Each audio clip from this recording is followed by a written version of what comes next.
No solo de política vive el hombre. Con esa frase, Trotsky abre su libro Cuestiones del modo de vida, publicado en 1923.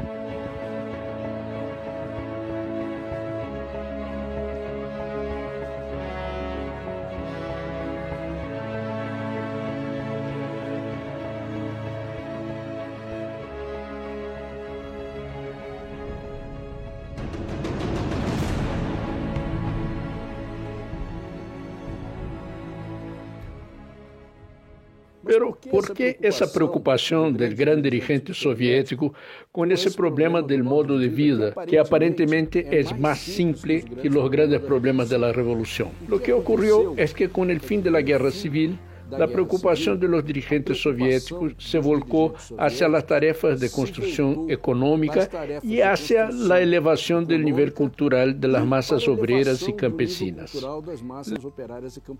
Lenin explicaba que después de la victoria de los bolcheviques en la guerra, el centro de gravedad de la acción de los revolucionarios se desplazaba para el trabajo cultural.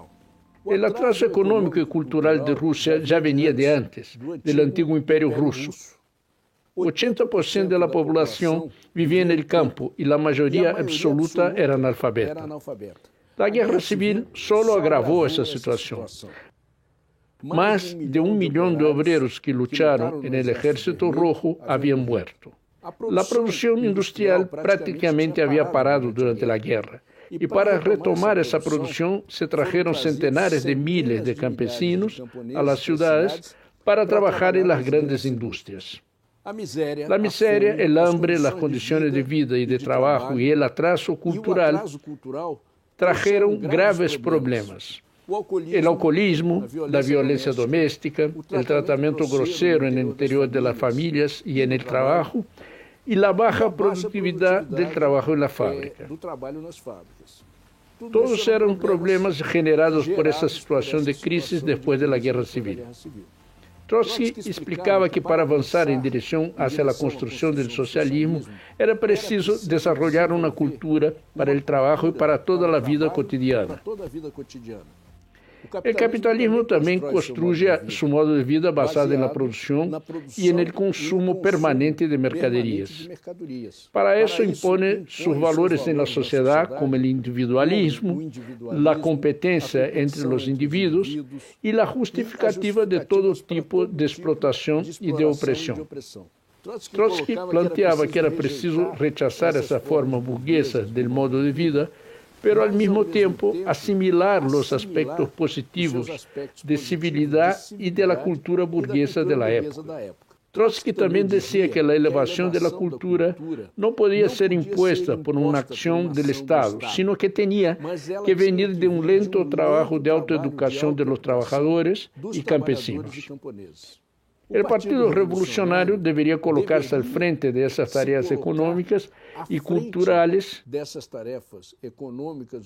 cumpliendo así su papel político de dirigir a los trabajadores y campesinos. Trotsky daba mucha importancia a lo que él llamaba los avances en las pequeñas cosas. O sea, no solo las grandes tareas o los grandes planes, como la alfabetización en masa, o el incremento de la enseñanza técnica, sino principalmente a los pequeños cambios de educación de toda la población. Por ejemplo, educar a las personas para que no tirasen puntas de cigarrillos o papeles en las vías públicas, o sea, que cuidasen del aseo de las ciudades. Cuestionaba: ¿cómo podemos construir un Estado obrero y avanzar en dirección al socialismo si no conseguimos mantener las ciudades limpias? Podemos comparar esos hábitos de la antigua Rusia de 100 años atrás con aquellos malos hábitos que nosotros encontramos en nuestra propia sociedad, como los comportamientos en el tránsito, en los estadios de fútbol o en las propias escuelas. Entre los diversos temas de ese trabajo cultural, Trotsky resaltaba algunos aspectos. Él enfatizaba, por ejemplo, la necesidad de incrementar la educación técnica profesional de los obreros, no solo para mejorar la producción industrial del país, sino también para ganar para el socialismo a todos los obreros sin partido. Él también daba especial atención al papel del periódico y de los medios de comunicación a disposición de los soviets en la educación cultural del proletariado. Defendía que, sin duda, los periódicos deberían informar de una manera didáctica sobre los grandes problemas nacionales e internacionales.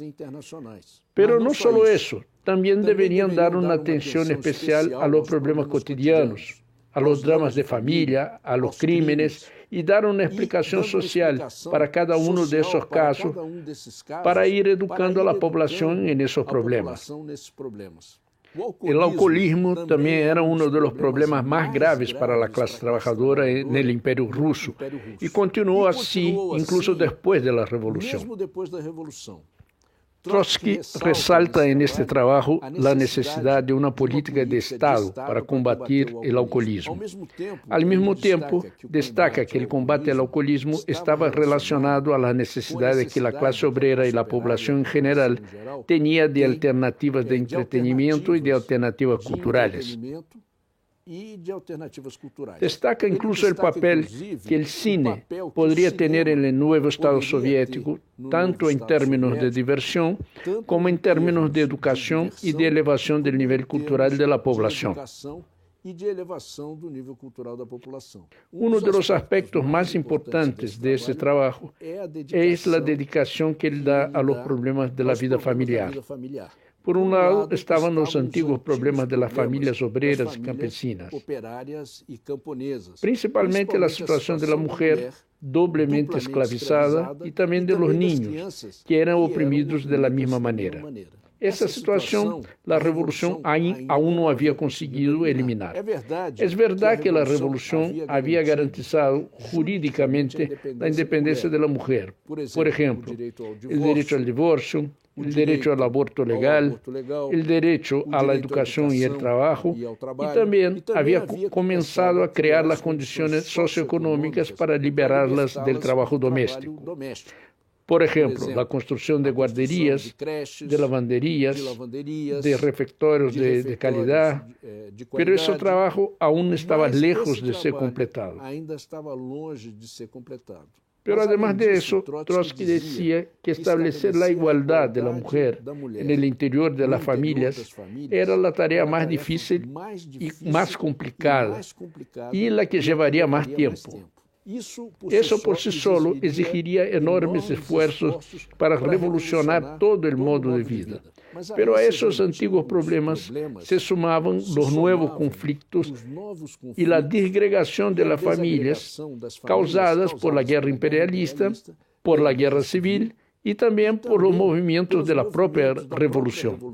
Por ejemplo, la nueva militancia revolucionaria de millones de mujeres traía conflictos dentro de las familias tradicionales y al mismo tiempo la militancia de ambos miembros de una pareja, por ejemplo, también llevaba a conflicto con las tradiciones religiosas dentro de las familias. Trotsky explica que esa transición de la antigua familia a los nuevos tipos de familia sería un proceso. En ese proceso, el Estado soviético tendría que cumplir un papel de garantizar la base material socioeconómica para esa nueva estructura familiar. Eso implica garantizar salud y educación públicas, guarderías, lavanderías, restaurantes populares, para liberar a las mujeres de ese trabajo doméstico. Las iniciativas de los nuevos tipos de organización familiar no pueden darse a partir de decretos del Estado, sino que deben ser fruto de las iniciativas de las propias sociedades en su camino al socialismo. Parte de eso es que la sociedad de transición elabore sus propios ritos culturales para los momentos más importantes de la vida del ser humano, los nacimientos, los casamientos, las muertes, que vayan sustituyendo poco a poco los rituales religiosos. En las sociedades capitalistas a veces se desarrollan también proyectos de modo de vida alternativos. No obstante, son proyectos que se cierran alrededor de su propio mundo, rechazan o ignoran la necesidad de un cambio global de la sociedad. Para que haya cambios de hábitos, de comportamientos y de un modo de vida en su totalidad, es necesario, en primer lugar, una revolución social que destruya las bases económicas del modo de vida capitalista. Y solo con una revolución que transforme radicalmente el modo de producción y las relaciones sociales, es posible cambiar también el modo de vida de una manera consistente. Uno de los problemas más sentidos por los trabajadores es el burocratismo e incluso hasta la indiferencia de los funcionarios del Estado en la atención cotidiana de la población, principalmente de la población más pobre. Trotsky resalta la necesidad de exigir de los funcionarios del Estado el máximo de atención y delicadeza con la población y, al mismo tiempo, combatir esos métodos burocráticos. En ese libro, Cuestiones del modo de vida, Trotsky da mucha importancia a la necesidad del uso de un lenguaje educado. Él explica que la grosería del lenguaje, las malas palabras, las ofensas, las groserías, tiene origen en la herencia de la servidumbre y de la esclavitud.